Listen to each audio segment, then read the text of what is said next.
conhecemos o amor, em algumas versões tem caridade, que se Ele deu a sua vida por nós, nós também devemos, repito o verbo, devemos dar a vida por nossos irmãos. Aleluia, glória a Deus. Queridos, nós resumimos missões, sintetizamos o que é missões nesses dois textos bíblicos, que não por coincidência foram escritos pelo mesmo escritor humano, mas que de fato o mesmo autor divino é que é o grande arquiteto dos dois textos. É o Espírito Santo que inspira João durante a construção do Evangelho que leva o seu nome, e também da primeira carta que também leva o seu nome, que é um instrumento humano que Deus utiliza, que o Espírito Santo utiliza como instrumento para escrever isso ao nosso coração. E esse texto, os dois textos lidos, eles transcorrem décadas, séculos e milênios. 1993 anos depois, aproximadamente, desse texto ser escrito, ele está sendo novamente referendado, ministrado ao nosso coração em uma igreja na cidade de Imperatriz do Maranhão. Olha o que Deus está dizendo aqui em João 3,16. Ele amou o mundo de tal forma que deu o seu Filho por esse mundo. O único Filho. Imagine alguém que dá o seu único Filho, justo, santo, incontaminado, para morrer, para derramar até a última gota de sangue por uma geração de pecadores, transgressores, ingratos e murmuradores. Ainda que fosse por pessoas justas, por pessoas santas, dignas e decentes, nós, como pais humanos, não compreendemos como alguém daria a vida do único filho por pessoas boas, por pessoas que merecessem. Nós não conseguimos entender, abrir mão do filho para abençoar pessoas de bem. Quanto mais compreender como um pai abre mão da vida do seu único filho para carregar nas costas esse seu único filho, carregar sobre si todas as nossas mazelas, todas as nossas iniquidades, todas as nossas injustiças, todas as nossas impiedades, todas as nossas transgressões, todos os nossos pecados. É impossível compreendermos a altura, a largura, a profundidade, a dimensão desse amor. É por isso que não foi encontrada uma palavra em nenhum vocabulário humano, de nenhuma língua, de nenhuma linguagem, de nenhum idioma ou dialeto, uma palavra que pudesse explicar o tamanho desse amor de Deus. Nossa lógica humana e nossa capacidade de compreensão são muito limitadas para entender, para compreender a dimensão desse amor. Mas para aproximar um pouquinho do que é esse amor divino para com a humanidade, o Espírito Santo usa o mesmo João para escrever um outro capítulo 3 e um outro versículo 16. Nisso conhecemos o amor. Que amor é esse? O amor de Deus. manifesta em Cristo Jesus. Que se Ele, Jesus, teve a benignidade, a bondade, a capacidade de entregar-se por nós, nós também, agora, eu li esse texto já em várias traduções diferentes, e nenhuma tradução muda o verbo que eu vou citar agora. Todas as traduções utilizam o mesmo verbo. Nós também devemos dar a vida por nossos irmãos. Você pode ler a sua tradução, qualquer que seja, não vai haver o verbo podemos dar a vida, ou uma outra conjugação mais amena. De repente nós poderíamos, ou quem sabe haveria a possibilidade de darmos a vida. Não existe uma outra construção gramatical para dimensionar a nossa obrigação. O verbo é dever. É por isso que o apóstolo Paulo diz que foi um apóstolo abortivo, porque ele não andou com Jesus no seu ministério terreno, ele já aceitou a Cristo depois. Paulo escreve o seguinte: ai de mim se não pregar o Evangelho. Por quê? Porque me é imposta essa obrigação. Duas coisas fortes que ele fala: me é imposta. Alguém aqui paga imposto? Alguém aqui, pastor, paga imposto? Quer direta ou indiretamente? Quer retido da fonte, como é meu caso, e de muitos aqui que são aposentados ou funcionários, colaboradores de alguma empresa. Quer seja autônomo através da declaração de imposto de renda anual, ou mesmo na compra de qualquer produto alimentício, medicamentos, combustíveis, em tudo existe algo chamado imposto, e no Brasil é um dos maiores do mundo. Você paga porque quer, você paga porque você acha bom pagar, você paga porque tem certeza do retorno garantido. Por que você paga? Porque é imposto, é uma imposição. Não tem como fugir dessa imposição. É uma obrigação. E Paulo, além de falar que ele é imposta, ainda diz que é uma obrigação. É chover no molhado. Quando está chovendo agora, é chover no molhado. É reiterar, é enfatizar de forma proposital que o pregar o Evangelho é imposto a cada um de nós cristãos, e também é nossa obrigação. É por isso que o verbo que o Espírito Santo manda João escrever, no capítulo 3,16 da primeira carta, não é a possibilidade, por aí, né? Desconhecemos o amor. Se Cristo morreu por nós, há uma possibilidade, ainda que remota, de vocês darem a vida pelos irmãos. Vocês podem, se quiserem, entre parênteses, a rubrica, se quiser, vocês podem, se quiserem, dar a vida pelos irmãos.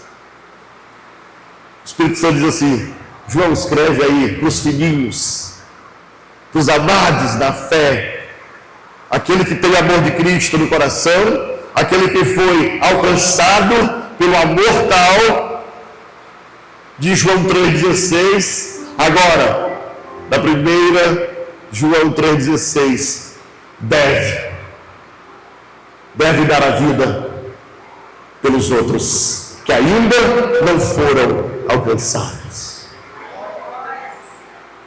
É impossível falar de missões sem falar de sacrifício. Se fôssemos resumir missões em uma única palavra, não seria oração, não seria fé, não seria contribuição financeira, não seria compromisso ou coragem. Tudo isso faz parte. Todas essas palavras são intrínsecas, estão vinculadas à obra missionária, ao ser missionário, ao fazer missões. Mas a palavra que melhor resume missões: sacrifício. E Deus escolheu esse dia, pastor Evaldo. Esse dia chuvoso, chuvas de águas caindo lá fora, e com certeza, sem sombra de dúvida, chuva de graça caindo sobre nós aqui dentro. Aleluia. O dia 10 de março de 2026. Se somarmos os números de 2026, 2 mais 2, 4 mais 6, 10, também vai dar 10. Então, 10 no início, o dia, 3 no meio, o mês, e 2026 dá 10 também. 10 da Bíblia remete à completude, à inteireza, à plenitude. Então é um dia que começa e termina pleno, a plenitude de Deus. Mas no meio, tem o 3 da data de hoje, que é o Pai, Filho e Espírito Santo. Então, essa plenitude de ponta a ponta, amado, não é de outro não, é daquele que é Pai, Filho e Espírito Santo, que está presente aqui nesse lugar. Aleluia, bendito seja o Senhor, eternamente. É a melhor data para falar de missões. Plenitude, presença e plenitude. A plenitude de Deus, a plenitude da Trindade presente de ponta a ponta nesse lugar, para dizer: eu atesto cada palavra que é dita sobre essa obra missionária, porque sem missões não existe igreja. Missões é sacrifício,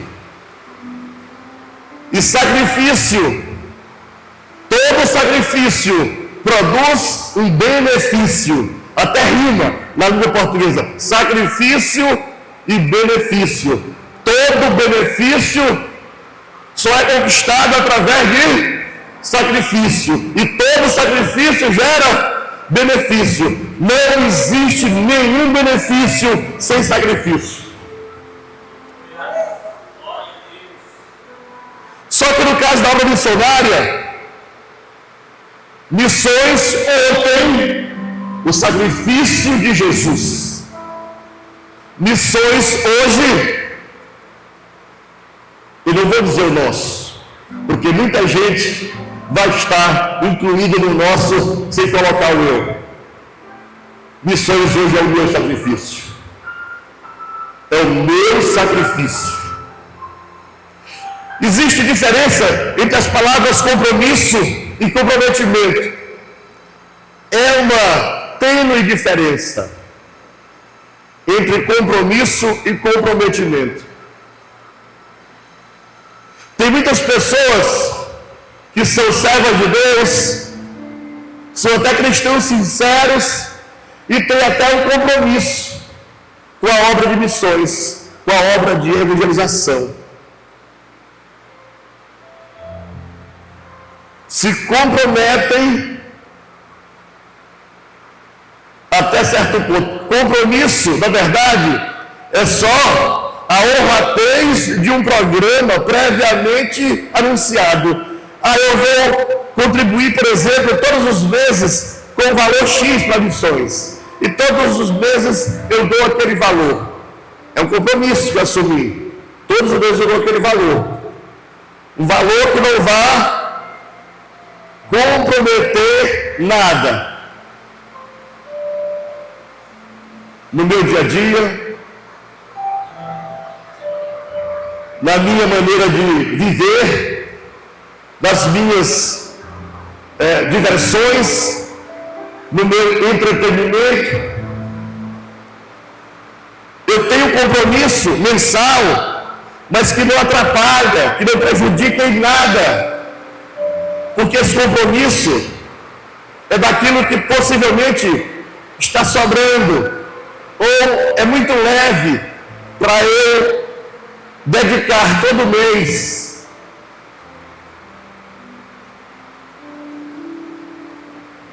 O comprometimento é diferente do compromisso. E para explicar melhor a diferença, eu quero citar uma fábula bem simples, não chamando aqui ninguém dos animais que vou citar. Ninguém aqui é esses animais. Mas existe uma fábula da a galinha e do porquinho. A galinha diz assim para o porquinho: vamos contribuir com a obra missionária? A nossa igreja está fazendo missões, vamos ajudar? E o porquinho diz: bora, vamos ajudar. Aí a galinha diz: eu posso contribuir com os ovos, eu posso estar doando ovos para ajudar na obra missionária. E você, meu amigo, você pode dar, sabe o quê? O bacon. Sabe o que é o bacon? O toucinho. Na nossa ligação, o toucinho. O porquinho correu. Eis a grande diferença de compromisso e comprometimento. A galinha, para dar os ovos, não precisava morrer. Ela tinha compromisso de todo mês entregar alguns ovos para contribuir na obra missionária. Mas o porquinho, se fosse entregar o bacon, só era uma vez, porque ele teria que morrer para entregar o bacon. Nós queremos ficar na zona de conforto e entregar só aquilo que não faz falta. Ah, pastor, sei lá, R$1 não vai fazer falta no final do mês para mim, então essa é a minha oferta para missões. Eu não estou dizendo que é pouco do ponto de vista daquele que não tem nada. Por exemplo, a oferta da viúva, aquelas poucas moedas, foi a maior oferta daquele dia, segundo o próprio Cristo, porque ela deu tudo o que tinha. Ela não teve a intenção de fazer um compromisso com o reino de Deus. Ela comprometeu até a última moeda, até o último que ela tinha. Eu não estou dizendo com isso que você deve fazer a mesma coisa. É só para entender a dimensão do que é compromisso e comprometimento. Jesus não deu apenas os ovos. Ele não deu apenas uma contribuição possível, poupando a sua vida, ou mantendo a sua boa condição de vida. Jesus, ele deu bacon, ele foi lá, entregou a si mesmo. Ninguém matou Jesus, ninguém tirou a vida dele. Ele disse: a minha vida ninguém toma, ninguém tem capacidade de tirar a vida do Criador da vida, o Todo-Poderoso. Ele disse: a minha vida eu dou por amor a vocês. Eu comprometo a minha própria vida por missões, para alcançar os perdidos. Enquanto nós muitas vezes estamos assentados no conforto de nossos lares, não abrimos mão da pizza do fim de semana, da Coca-Cola diária e de tantos outros itens. Às vezes não é luxo, mas é até vício, e nós não abrimos mão e achamos que já estamos fazendo muito em prol de missões, porque levamos aquela oferta, aquele compromisso todo mês. Mas eu não vim aqui nessa noite falar de compromisso, amado, eu vim falar de comprometimento. Aleluia. Cristão autêntico político não pode apenas manter uma vida de compromissos com o reino de Deus, ou nós comprometemos até o sangue com esse reino, ou não podemos nem dizer que somos cristãos. Aleluia. Sabe o que é cristão? Esse apelido cristão significa um pequeno Cristo, ou modelo de Cristo em miniatura. É alguém que é humano, mas tenta imitar, parecer com Jesus. É o cristão, o pequeno Cristo. Se ele, Cristo Jesus, morreu por mim, e ele vive em mim, a vida que eu vivia na carne, eu não vivo mais, mas agora eu vivo no Espírito, o Espírito Santo de Cristo na minha vida. E agora eu tenho o amor de Cristo no meu coração. O mesmo amor que impulsionou Jesus a comprometer-se por mim, eu agora vou me comprometer com Ele, por Ele, para Ele e com aqueles que estão perdidos. Eu preciso fazer algo que me custe alguma coisa, que me tire da zona de conforto. Quando Davi contou o povo de Judá, quando ele contou o povo de Israel, e a mão do Senhor pesou sobre aquela nação, porque Deus tinha dito para Davi, não conte o povo, e Davi foi lá teimoso, contou o povo. E ele agora, Deus manda um anjo com espada desembainhada, e num só dia morreram só dentro de Jerusalém 75 mil pessoas.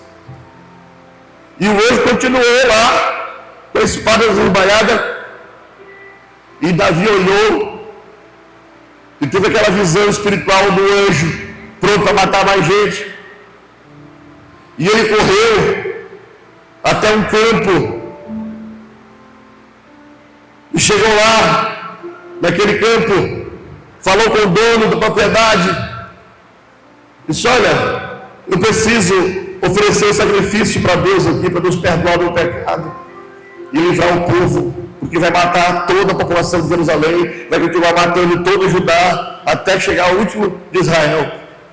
E aí, aquele homem disse: meu Senhor, se ajoelhou perante o rei Davi, está aqui, o campo todo é teu, e está aqui o carro de boi, faz desse carro de boi a lenha para o sacrifício, e o próprio boi do carro pode matar como sacrifício. E Davi diz assim: não oferecerei ao meu Deus algo que não me custe nada. Não vou oferecer ao meu Deus algo que não tenha custado algum preço, que não tenha comprometido alguma coisa na minha vida. E pagou em ouro por aquele campo, pelo boi e pelo carro, e ofereceu sacrifício a Deus, e todo Israel foi poupado.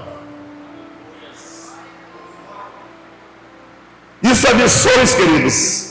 É oferecer a Deus aquilo que me custou um preço que seja preço de comprometimento e não só de compromisso. A obra missionária, na verdade, a obra de redenção, porque missões, obra de missões é obra de salvação, é obra de redenção, é obra de restauração. O Evangelho é o maior fator de desenvolvimento humano do mundo. Aonde chega o Evangelho, tudo se transforma. As sociedades melhoram, as vidas das pessoas melhoram, as famílias são estruturadas. O progresso espiritual, ele traz progresso também material e físico para as comunidades. Qualquer cidade onde chega o Evangelho, chega a prosperidade, chega a fartura, chega a alegria. Atos capítulo 8, versículo 8. O Espírito Santo reservou um versículo só para dizer, sabe o quê? E havia grande alegria naquela cidade.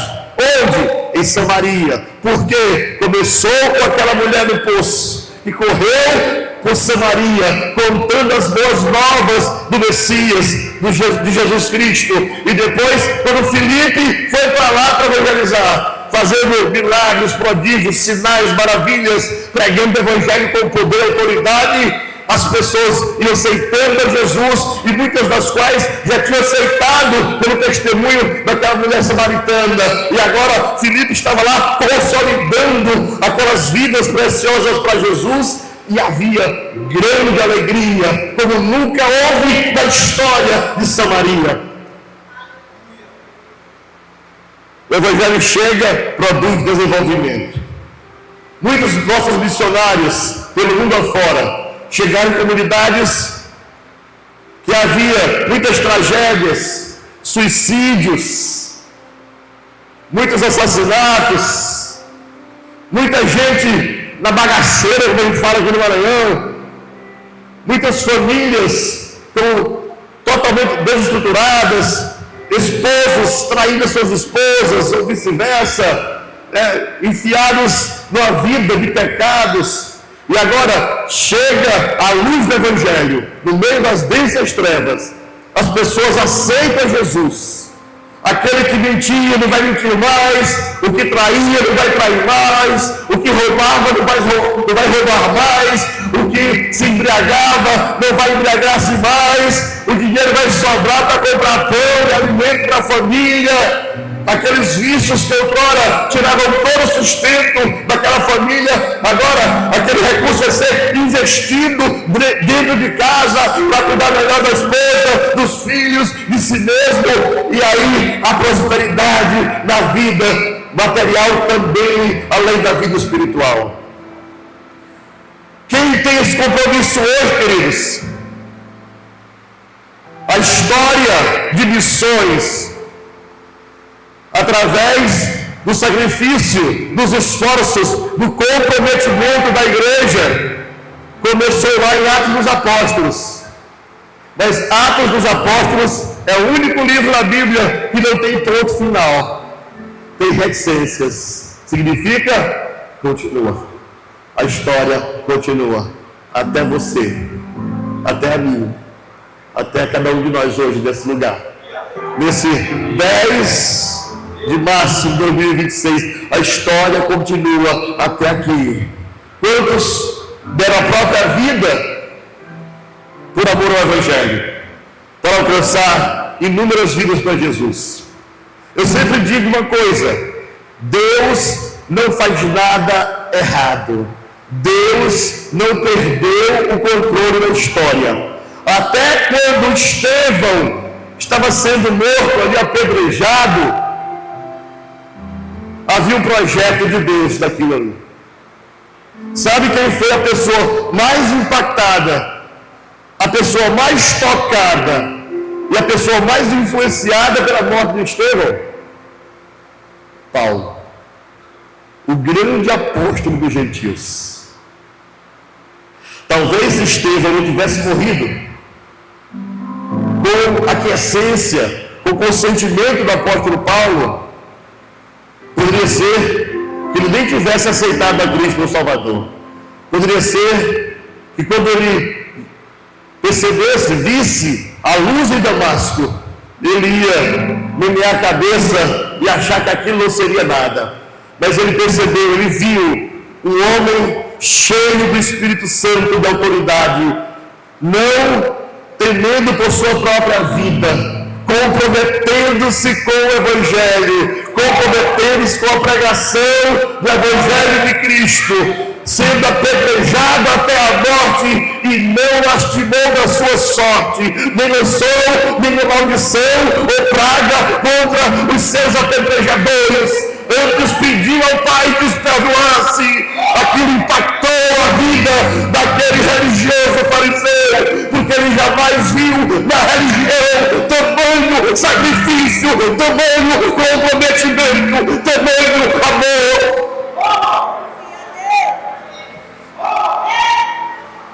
Sempre que Deus permite que o sangue do justo caia na terra, tenha certeza, esse esse sangue está regando uma árvore maior do que aquela que tomou. Aquele sangue está regando a semente de uma árvore ainda maior, mais poderosa e que alcançará muito mais vidas para Jesus do que ele próprio alcançou. E missionários presos, missionários que são torturados e mortos, não obstante ao sentimento de compaixão, de misericórdia, de empatia, porque poderia ser eu ali, porque eu estive quase 10 anos no campo. Não obstante esse sentimento, eu tenho plena certeza, Deus está com ele, não perdeu o controle da situação, e tudo isso é propósito de Deus. Eu só vejo, amado, o sofrimento, mas Deus, ele vê propósito, ele vê o projeto dele sendo cumprido.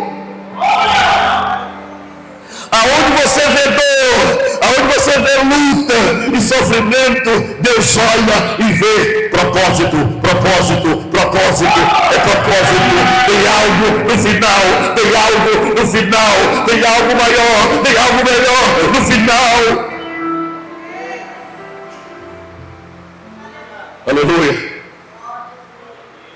Como está o seu nível de comprometimento com a obra missionária? Você tem se portado como alguém que tem compromisso com missões, ou alguém comprometido com missões?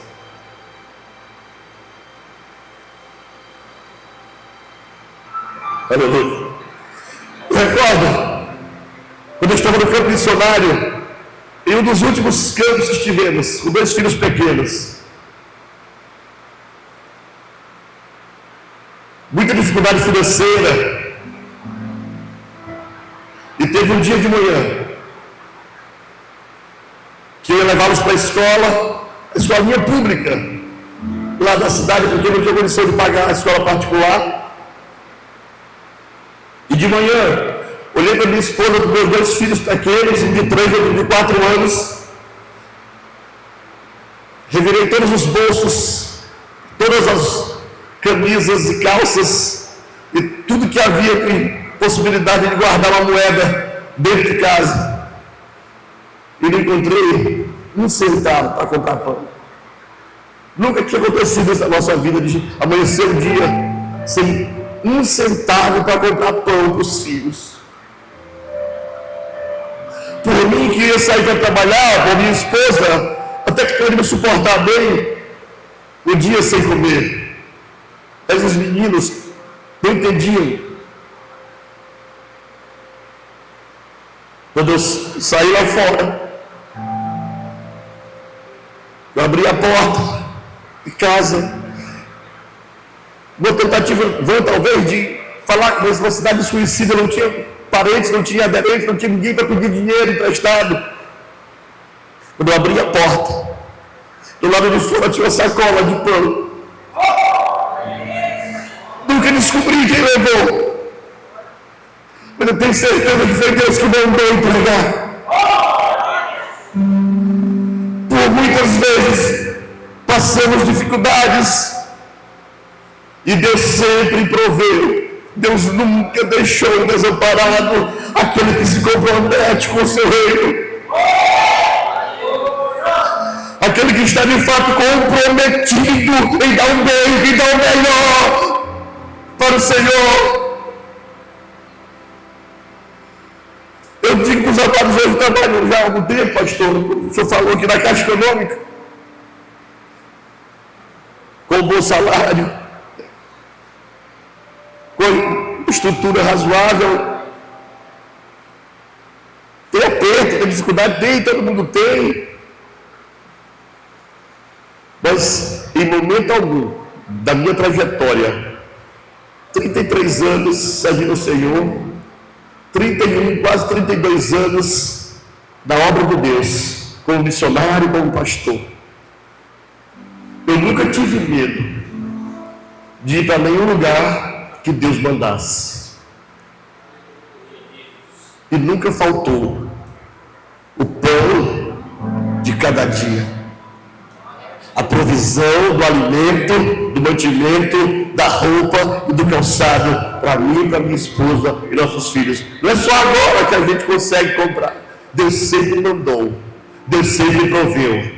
Nem sempre a gente sabia quem é que tinha levado, mas com certeza a gente sabia que era Deus que tinha mandado. Porque quando não tem ninguém para levar, Ele manda corvos levar pão e carne para o seu filho, para a sua filha, para prover o necessário. Quando não tem mais ninguém para levar, nem animais, Ele manda o próprio anjo e vai leva carne, leva pão para o meu servo. Aleluia. É por isso que é importante, queridos, nos comprometermos com essa obra, com esse reino. Aleluia. Talvez, olhando pela ótica humana, a maioria de vocês tinha tudo para não estar aqui hoje, eu vivi depois do dia de trabalho cansativo e chuvoso, ficar em casa descansando, tranquilo. Mas aprove a Deus selecionar os que viriam participar desse momento aqui. Aleluia. Realmente esse seminário não era para todo mundo, amado, era para você que veio. Aleluia. É para você que veio. É para mim que estou aqui. Aleluia. Você percebe que desde o início da trajetória da redenção, lá no Éden, houve o primeiro sacrifício da história do universo. Na história de toda a eternidade, o primeiro sacrifício, a primeira morte a acontecer foi lá no Éden. Por causa de quê? Do pecado do homem. O pecado, ele exigiu, o pecado, a queda do homem, exigiu um sacrifício. Primeiro, um cordeiro que foi morto lá no Éden, para com a pele daquele animal, Deus vestisse Adão e Eva. O primeiro sacrifício serviu para cobrir a nudez do homem, já fazendo uma alusão, uma referência ao sacrifício do Cordeiro de Deus, que não ia só cobrir a nudez do homem, a vergonha do homem, o pecado do homem, mas ia extirpar, ia exterminar, eliminar, destruir completamente o pecado da humanidade. Então aquele cordeiro morto no Éden, quem matou aquele cordeiro foi o próprio Deus. Não havia mais o tempo do haja. O tempo do haja havia passado.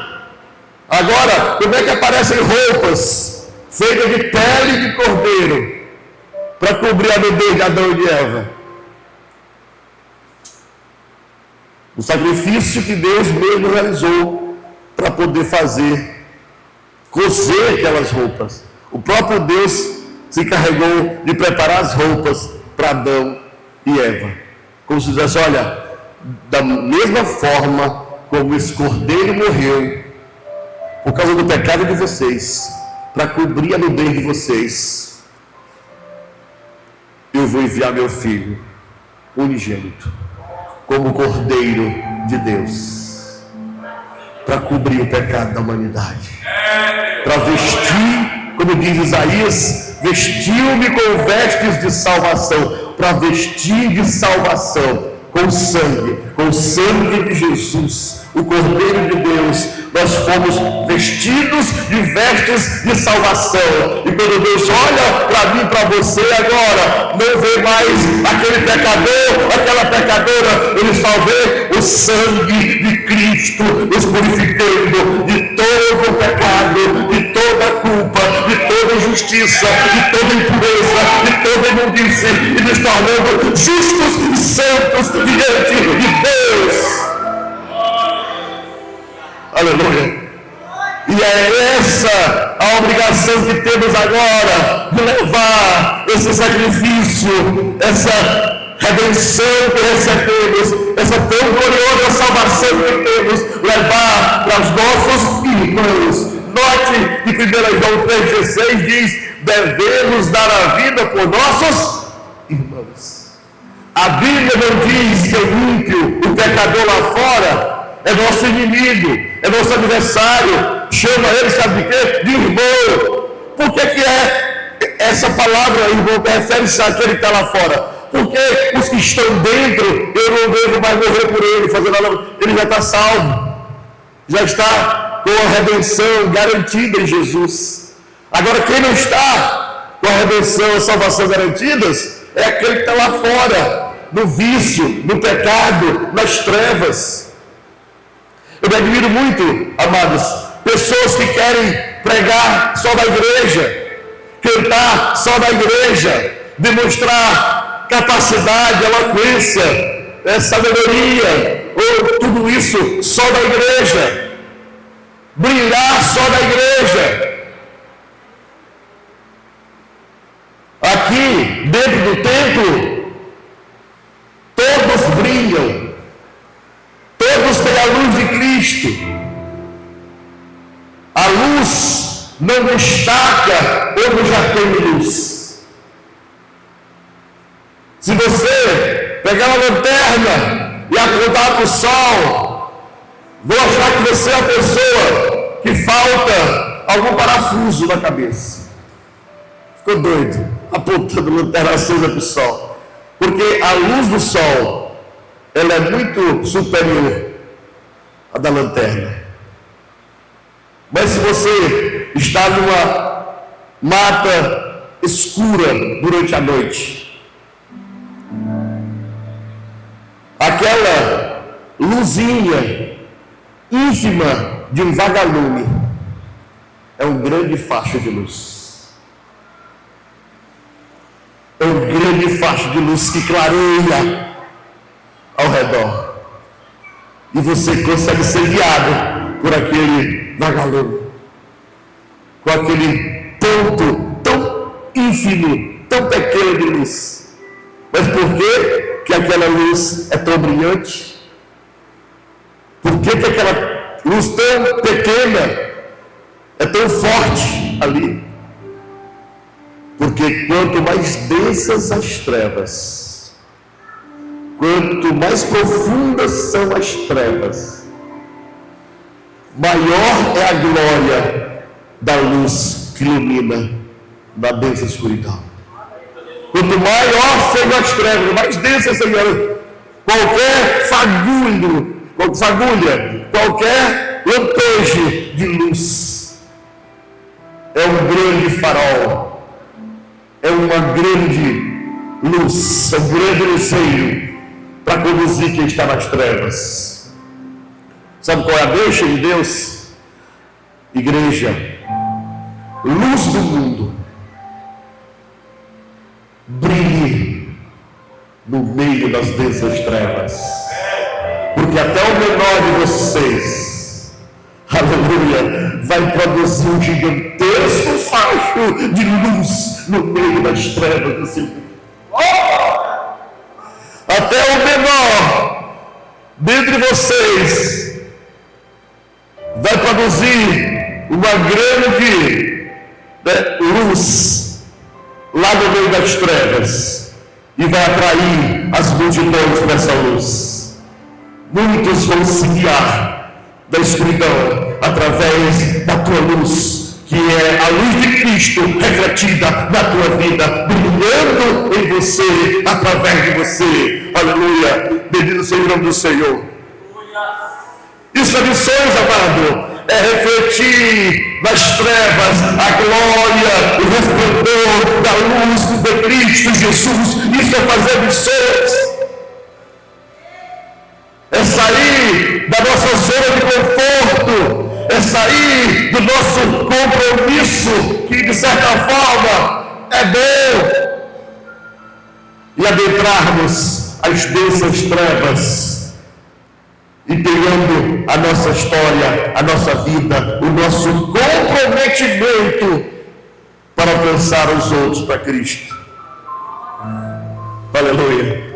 Você percebe a história da redenção, como Deus costura a história da graça O homem peca, cai no mesmo Gênesis, a promessa da restauração através da mulher, Deus retomando aí a dignidade feminina, dizendo que da semente daquela que pecou e por conta da qual adentrou o pecado do mundo, através dela virá a salvação. Por onde entrou as trevas, também entrará a luz, para restaurar essa dignidade feminina. E aí Deus continua essa trajetória, chama uma família, um homem e uma mulher pagãos. Deus chama um iraquiano para ser o pai da nação de Israel. Abraão e Sara, uma mulher que já tinha certa idade, ainda possível estéril. Olha só, Deus pega estéreis. Abraão casado com Sara, que era estéril. Deus promete, depois de alguns anos, nasce Isaac, que casa com Rebeca, que era estéril. Depois de algum tempo, nasce dois, Esaú e Jacó. Jacó casa com Lia, mas que ele amava bem era Raquel, que era estéril. As três matriarcas de Israel, Sara, Rebeca e Raquel, são estéreis. Sabe o que isso nos diz, amados? A obra da graça não é feita pela lógica humana, pela capacidade humana, porque estéril é incapaz de produzir. A graça de Deus, ela não chega até nós através de homens e mulheres capazes, mas de um Deus miraculoso, poderoso e amoroso, que através da fraqueza de homens e mulheres aperfeiçoou o seu poder, de forma que esse poder do Evangelho chegou até nós. O Evangelho, que é poder de Deus para a salvação de todo aquele que crê, transcorreu décadas, séculos e milênios e chega até nós. Homens e mulheres igualmente pequenos e falhos, homens e mulheres muitas vezes estéreis, incapazes, mas através da nossa fraqueza, esterilidade e incapacidade, Deus aperfeiçoa a sua graça, a sua glória, o seu poder e nos faz alcançar grandes vitórias, alcançar grandes feitos para a glória dele, porque o poder e a glória são dele. Se Deus usasse homens e mulheres grandes para fazer uma grande obra, esses homens e mulheres grandes seriam aplaudidos. Mas quando Deus pega homens e mulheres pequenos e falhos e imperfeitos e faz através deles algo espantoso, assombroso e grandioso, alguém vai olhar e vai dizer: só pode ser dele. A glória vai ser dele, porque dele, por ele e para ele são todas as coisas. Glória, pois, a ele para todo sempre. Amém. Fique em pé nessa noite, em nome de Jesus. Aleluia.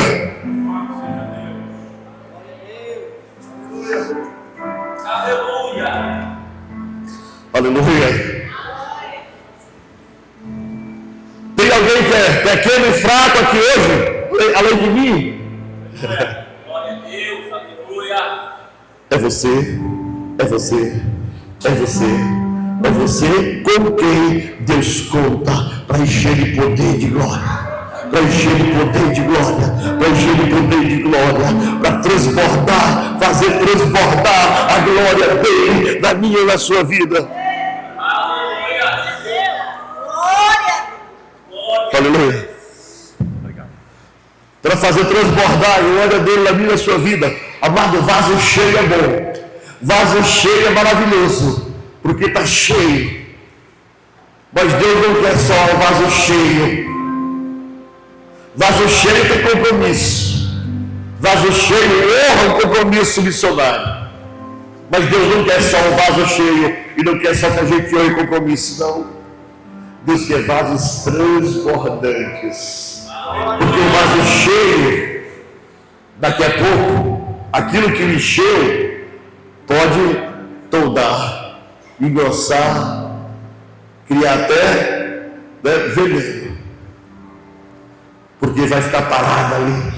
Chega. Deus quer vasos transbordantes.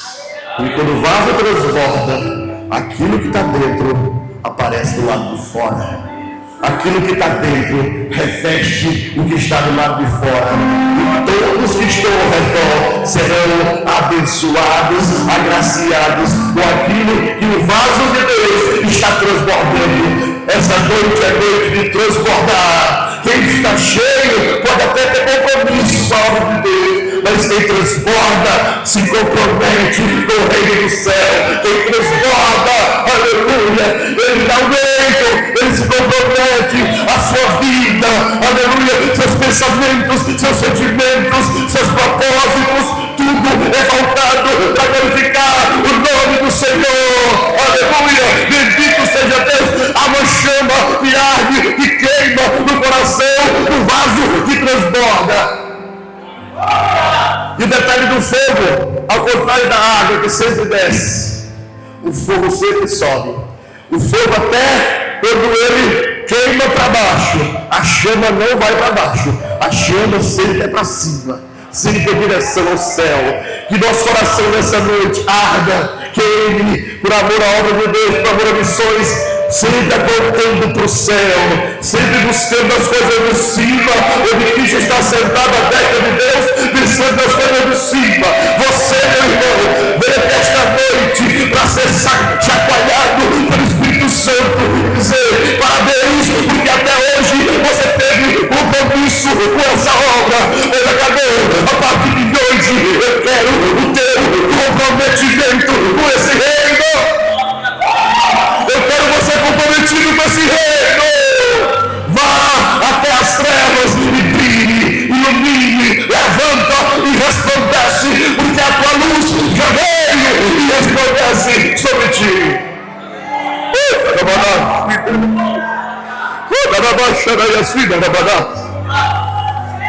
Deus soberano, bendito e eterno Pai, muito obrigado, Senhor, pela tua presença linda, viva, maravilhosa, miraculosa aqui nesse lugar, Senhor. Obrigado por cada uma das vidas que vieram aqui nessa noite, que ouviram a tua voz, a tua palavra, e que saíram daqui cheias do teu Espírito Santo e de comprometimento com o teu reino, Senhor.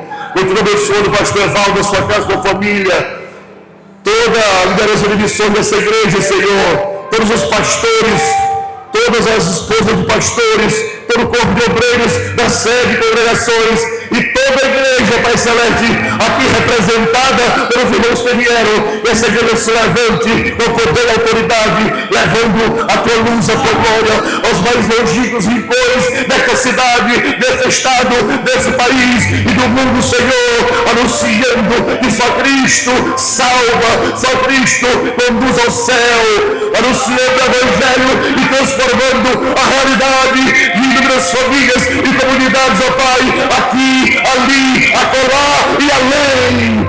Muito obrigado por tudo, Senhor, que nos fizeste ouvir, relembrar, entender, amplificar nesta noite, para melhor que serem vivos aqui na terra. Muito obrigado por tudo, em nome de Jesus. Amém. E amém. Deus abençoe você, meu amado. Abençoe a sua família. Impetro sobre a sua casa, física e espiritual, toda sorte de bênçãos, também físicas e espirituais, para a glória e honra do nome do Deus que te chamou e a quem tu serves. Amém? Deus abençoe, pastor. Muito obrigado, amados. Deus abençoe, no nome de Jesus. Amém. Aleluia.